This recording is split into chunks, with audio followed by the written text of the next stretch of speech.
Dios que han dispuesto su corazón, ¿verdad?, para seguir aprendiendo. Y esta es una gran bendición. Dice la Escritura que el Señor dice que Él, más que sacrificios y ofrendas, quiere que adquiramos más conocimiento de Él. Así es que vamos a orar. Padre, te damos gracias en el nombre de Jesús en esta hermosa tarde, Señor, rogando que tu gracia, tu misericordia sea siempre derramada sobre nuestra vida. Ponemos en tus manos, Señor, esta enseñanza, todo este tiempo que has destinado, Señor, para que podamos nosotros aprender a través de tu palabra, en el conocimiento, Señor, de la sabiduría que has puesto, Señor, también a través de la teología. Te damos gracias en el nombre de Jesús, tu bondad y misericordia. Quita todo estorbo, todo pensamiento, Señor, que esté apartado de ti, Señor, de tu presencia. Pedimos y rogamos que el Espíritu Santo de Dios nos dirija, nos guíe a la verdad, como está escrito en tu palabra, y que seamos conocedores, Señor, de esos principios que tú has puesto para que nosotros sigamos aprendiendo a través de tu palabra. Ayúdanos a descubrir, Señor, todas las cosas que tú has puesto. Ayúdanos a escudriñar las cosas profundas para que podamos aprender correctamente en tu palabra. Todo esto te lo pedimos, Padre, humildemente, en el nombre poderoso y santo de Jesucristo, nuestro Señor. Amén, amén, amén. Muy bien, amados hermanos, siguiendo con la lección que estamos viendo, ¿verdad?, del Nuevo Testamento, pues vamos nosotros vamos a continuar avanzando, ¿verdad? Con el pastor Oscar están viendo Mateo, Marcos, Lucas y Juan, y a mí me corresponde ver Hechos y las cartas principalmente las Paulinas. Después Oscar estará dando algunas de las cartas de los demás apóstoles, y culminaremos un poquito con una breve semblanza, ¿verdad?, un pequeño estudio del Apocalipsis, pero no muy profundo porque pues se requiere muchísimo tiempo. De hecho, cada uno de los libros, las cartas que vamos a estar viendo, pues de verdad requieren mucho más tiempo. No podemos abarcar en ese tiempo todo lo que podríamos nosotros ver. Pero vamos a hacer un esfuerzo de sacar o extraer los principales temas para que podamos nosotros aprender lo más posible. Ya cuando entremos específicamente a cada una de las cartas, vamos a entrar específicamente a Efesios, a Colosenses, a Gálatas, pues ya vamos a tener una forma más amplia de ver las cosas. Ahorita estamos viendo en este primer año las generalidades, y después vamos a entrar a las doctrinas, vamos a entrar a otros procesos ya más avanzados. Pero bueno, vamos a entrar al libro de los Hechos, que es la única obra, ¿verdad?, que se comunicó como continuación de otra, ¿verdad? Todos sabemos que el libro de los Hechos, la traducción antigua es Actos.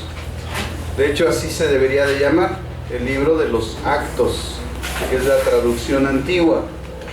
Y bueno, pues principalmente, ver a grandes rasgos, si pudiéramos determinar en una frase qué es lo que enseña el libro de los Actos o de los Hechos, pues es cómo Dios actuó y trabajó, ¿verdad? Si pudiéramos en una frase poner qué enmarca todos los libros de los Hechos, bueno, pues cómo Dios actuó y trabajó.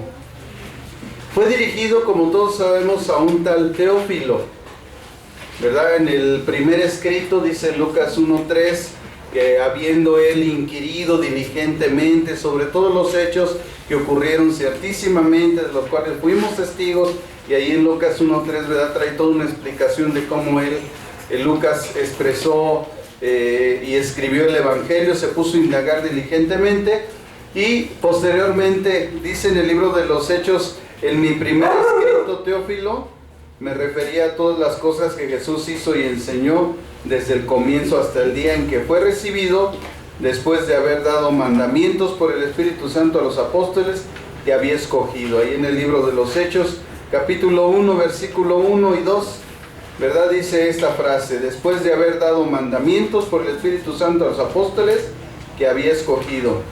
Entonces, dice que hay un primer escrito. El primer escrito, pues lógicamente es el libro, el Evangelio según San Lucas. y posteriormente él continúa con un segundo escrito que los eruditos dicen, ¿verdad?, claramente que es el libro de los Hechos.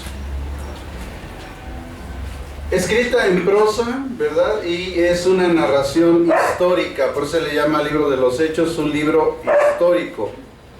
Un libro histórico. Y cuando nosotros en teología tenemos esta información, entendemos que de un libro histórico no se pueden extraer doctrinas. O sea, yo no puedo usar el libro de los Hechos para establecer doctrinas y empezar a decir que como esto ocurrió en el libro de los Hechos tiene que ocurrir en todos lados. Eso no es así, hermano. Por eso hay esa división, porque la Biblia y en la teología se establecen ciertas normas para nosotros llevar a cabo una buena interpretación. Entonces yo no puedo tener, aunque todos los libros fueron inspirados por Dios, no todos son usados para lo mismo. Entonces muchas veces esa confusión, esa falta de conocimiento nos hace que nosotros extraigamos cosas que dicen los libros históricos como si fueran doctrinas, que como ahí ocurrió, en todo lugar debe de ocurrir, y pues no es así, hermanos.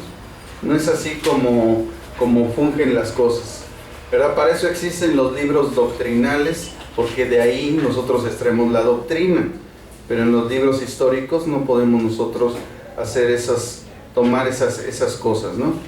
Entonces, es escrita en prosa, en narración histórica.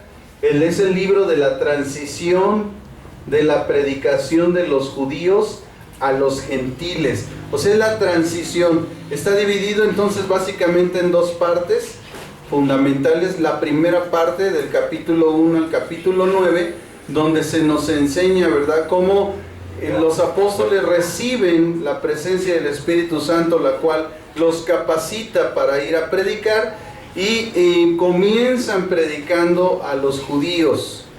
Y posteriormente del capítulo 10 en adelante, ahí es donde ocurre la transición, es donde se empieza a predicar a los gentiles. Y eso ocurre, ¿verdad?, del capítulo 10 al capítulo 28. En el versículo 26, donde Pablo termina diciendo estas hermosas palabras en el libro de los Hechos, Hechos capítulo 28, versículo 26. Dice Pablo: ve a este pueblo y diles, de oído oísteis y no entendisteis, y viendo visteis y no percibisteis, porque el corazón de este pueblo se ha engrosado, y con los oídos oyeron pesadamente, y sus ojos han cerrado, para que no vean con los ojos y oigan con los oídos, y entiendan de corazón y se conviertan, y yo los sane. ¿Verdad? Pablo hace alusión claramente al libro de Isaías, el capítulo 9 en el versículo 10, o también en el Evangelio de Mateo en el capítulo 13, versículos del 14 al 15, ¿verdad? También el apóstol Pablo hace alusión a esas referencias, o como dice Juan capítulo 12, versículo 40, ahí es donde también se hace alusión a este pasaje. Sabed pues que a los gentiles es enviada esta salvación de Dios, y ellos oirán. Entonces ahí vemos claramente cómo culmina el libro de los Hechos, Pablo diciendo, todo lo que escribí anteriormente tenía estas dos razones: explicar que el pueblo de Israel no quiso oír el Evangelio, y cómo se fue enviado el Evangelio a los gentiles, y cómo ellos lo recibieron y lo oyeron. Cuando terminó de decir esto, los judíos se fueron teniendo gran discusión entre sí. Entonces, ahí vemos esa explicación. El Nuevo Testamento, entonces, amados hermanos, comienza en el libro de los Hechos. El Nuevo Testamento comienza en el libro de los Hechos. ¿Por qué, hermanos? Si ustedes buscan en el libro de los Hebreos, ahí en la carta de los Hebreos, ahí encontramos nosotros por qué decimos esto, o ahí encontramos ese principio. Ahí en Hebreos capítulo 9, versículo 16, encontramos este principio. El autor de los Hebreos Dice estas palabras, Hebreos 9:16. Pues donde hay testamento, es necesario que conste la muerte del testador. Entonces, ¿por qué el libro de los Hechos se le llama, que ahí empieza el Nuevo Testamento? Porque es ese preciso momento cuando ya había habido muerte del testador. Ya Jesucristo, ¿verdad?, había muerto. ¿Por qué no son los evangelios? Porque en los evangelios viene la narrativa de los hechos de Jesús, sus enseñanzas, y Él todavía estaba vivo. Para que haya un Nuevo Testamento es necesario que este testador haya muerto. Entonces el Nuevo Testamento se le llama Nuevo Testamento precisamente porque ya el testador murió. Y ahí en Hebreos 9:16 lo vemos, ¿verdad? Si leemos el 15, dice, por esto Cristo es mediador de un nuevo pacto, para que interviniendo muerte para la remisión de los pecados, o sea, ¿para qué murió Cristo? Para la remisión de nuestros pecados. Interviniendo muerte para la remisión de los pecados cometidos bajo el primer pacto, los llamados, ¿los qué? Los llamados reciban la promesa de la herencia eterna. Versículo 17, porque el testamento con la muerte se confirma, pues no es válido entre que el testador vive. Entonces claramente vemos el por qué el libro de los Hechos teológicamente se le considera como el inicio del Nuevo Testamento, porque ya había ocurrido muerte del testador, ¿verdad? En los evangelios se narra toda la vida de Cristo, sus hechos y todas las cosas. Entonces Hechos es también, ¿verdad?, la descripción de cómo Dios puso el fundamento. Otra cosa importante es que el libro de los Hechos es la descripción de cómo Dios puso el fundamento. ¿Y cuál es el fundamento? La resurrección de Jesucristo. De hecho, así empieza el libro de los Hechos, hablando y dando fe Lucas acerca de la resurrección de Jesucristo. Dice Lucas, Hechos capítulo 1, en mi primer escrito, Teófilo, me refería a todas las cosas que Jesús hizo y enseñó desde el comienzo, ¿verdad? Ahí estaba vivo Jesús, hasta el día en que fue recibido, ¿dónde? Arriba. Después de haber dado mandamientos por el Espíritu Santo a los apóstoles que había escogido, a ellos también después de haber padecido, se presentó vivo con muchas pruebas indubitables, apareciéndoseles durante 40 días y hablándoles acerca del reino de Dios. Entonces el fundamento, el libro de los Hechos es el libro donde Dios es, a través de Lucas, Dios expresa cómo Él puso el fundamento. ¿Cuál fundamento? La resurrección de Jesucristo. Entonces, había cosas importantes que nosotros debemos de entender, hermanos. En el libro de los Hechos se muestran muchos milagros de los apóstoles. Si consideramos que los milagros de los apóstoles se empezaron a llevar a cabo desde el primer capítulo hasta el capítulo 9, aunque hay algunos otros milagros que ocurrieron y que describen en los demás capítulos, nos damos claramente cuenta de un principio que nosotros debemos de aprender. Primero es que, ¿qué era lo que pedían los judíos? ¿Alguien sabe qué pedían los judíos? Cuando Jesús estaba él hablando acerca del reino, el evangelio, enseñando, ¿qué le pedían los judíos?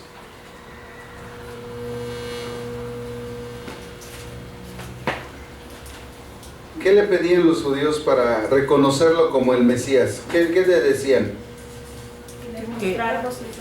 Es el que mostrara milagros, ¿verdad? ¿Por qué? Porque los judíos piden milagros para creer.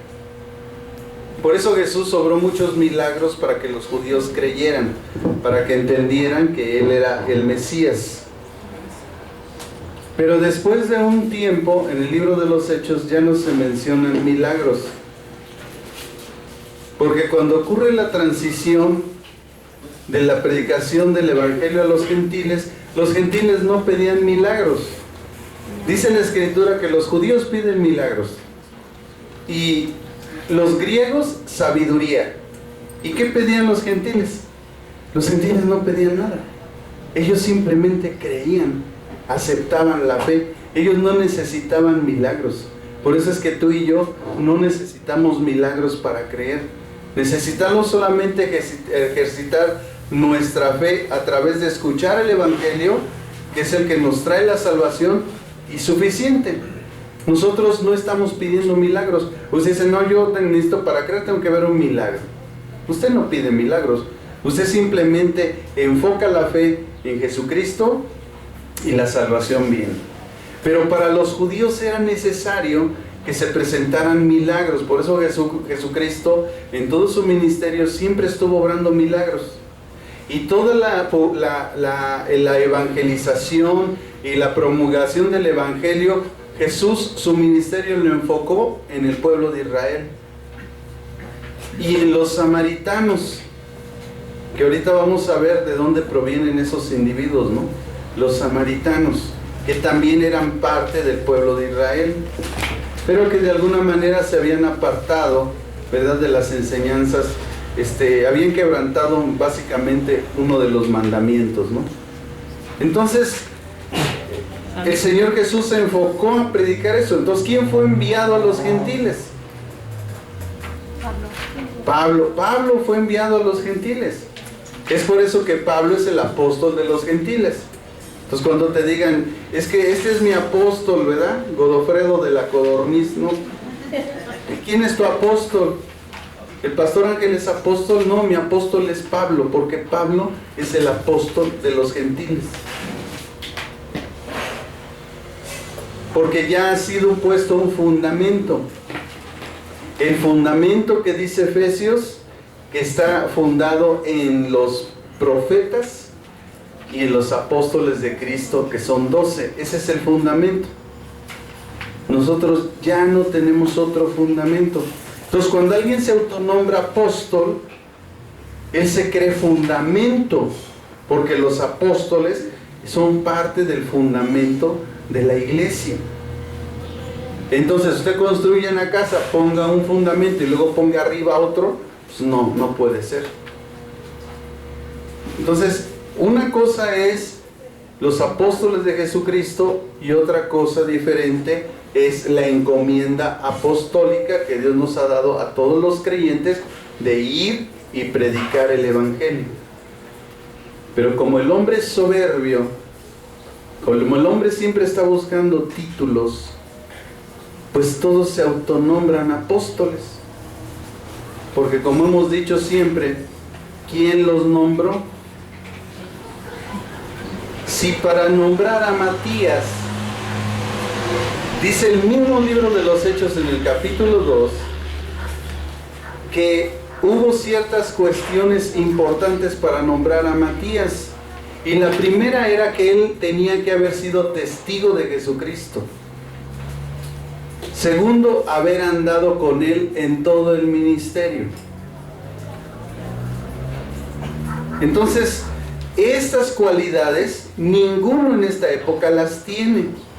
Porque aquel que diga que se le apareció Jesús, entonces ese hombre ya no anda en la fe. Él anda por vista, porque ya lo vio. Y además Pablo expresa en el capítulo 15 de la primera carta a los Corintios que él fue el último de los que se les apareció Jesús. Él fue el último. Entonces, nosotros tenemos entonces que creer lo que dice la Biblia o lo que dicen los hombres. Entonces, cuando nosotros estudiamos fuera de la teología denominacional, nos encontramos en todos los errores que han caído. Muchas personas no quieren reconocer que detrás de los títulos existe la soberbia, la altivez y el orgullo del ser humano. Que a fuerzas quieren tener títulos, que a fuerzas quieren ser más que los demás, cuando la Biblia dice que en el reino de Dios es al revés.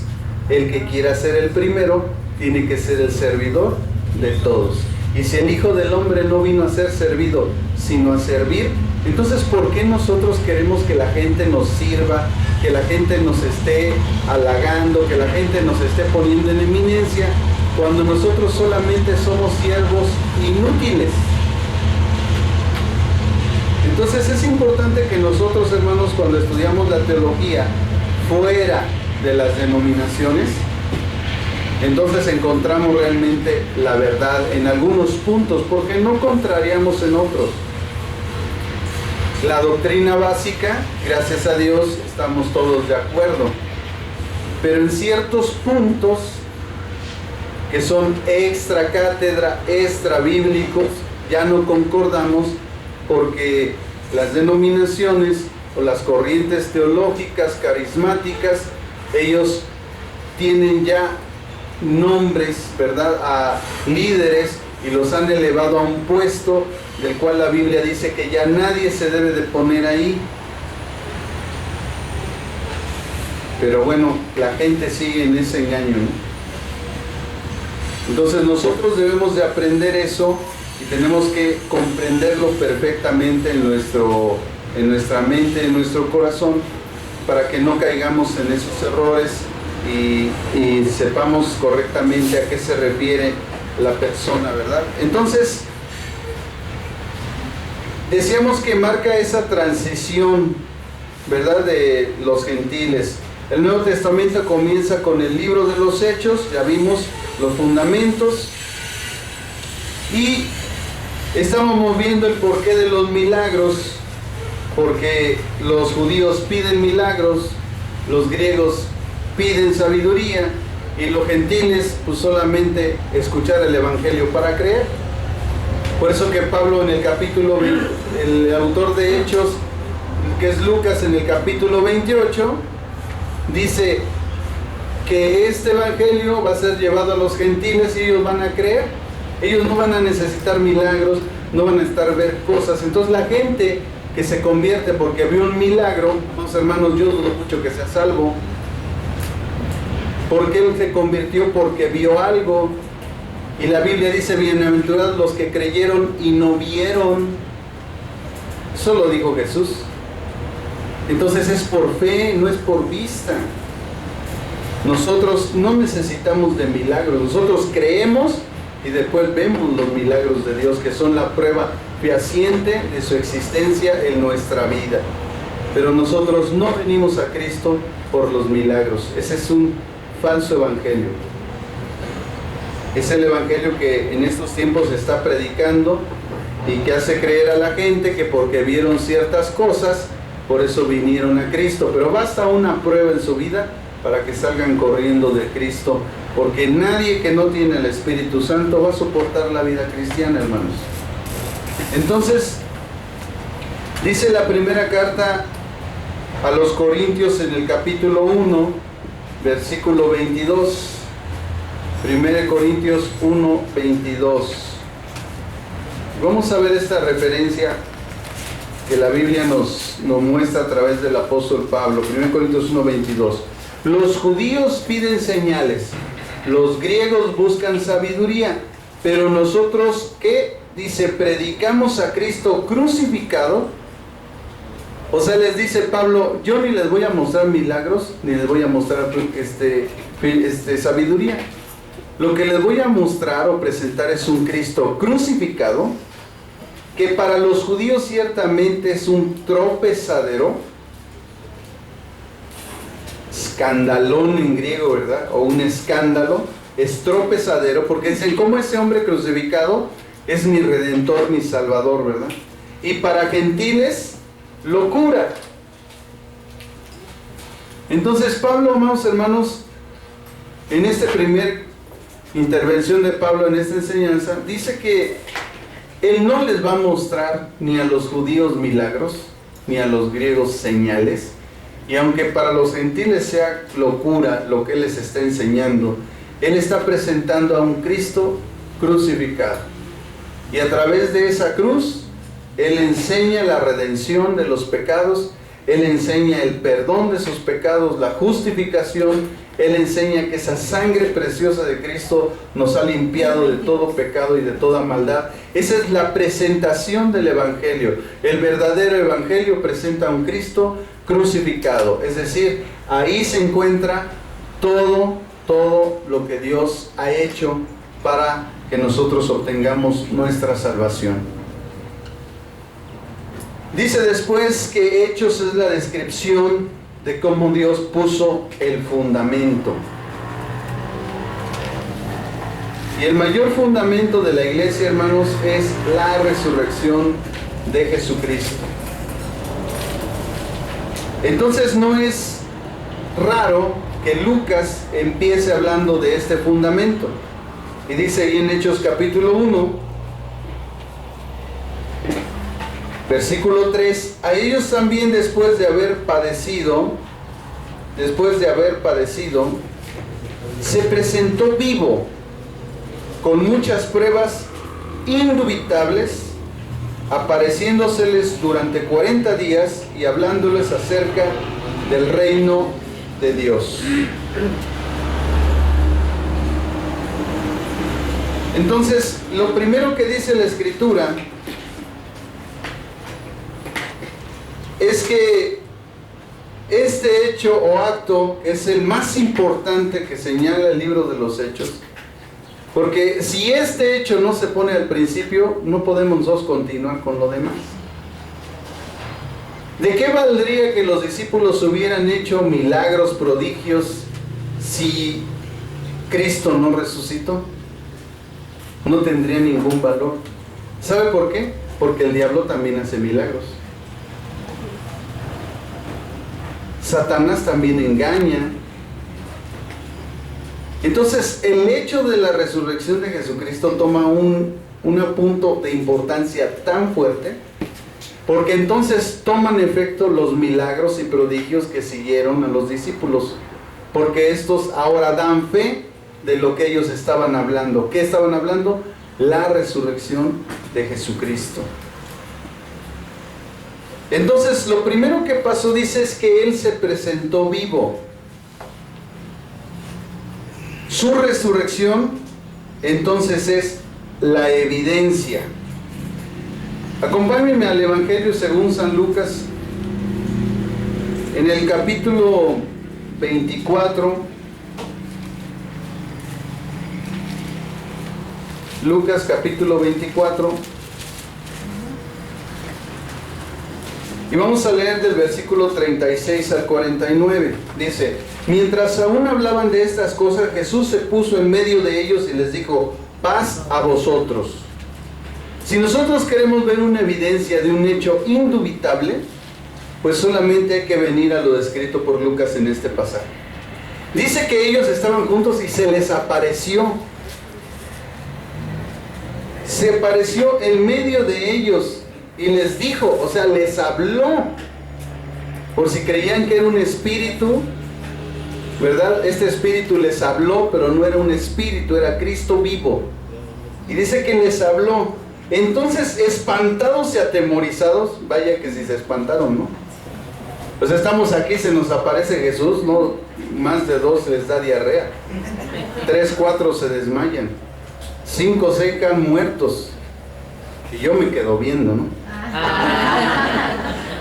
Entonces, espantados y atemorizados, pensaban que veían un espíritu.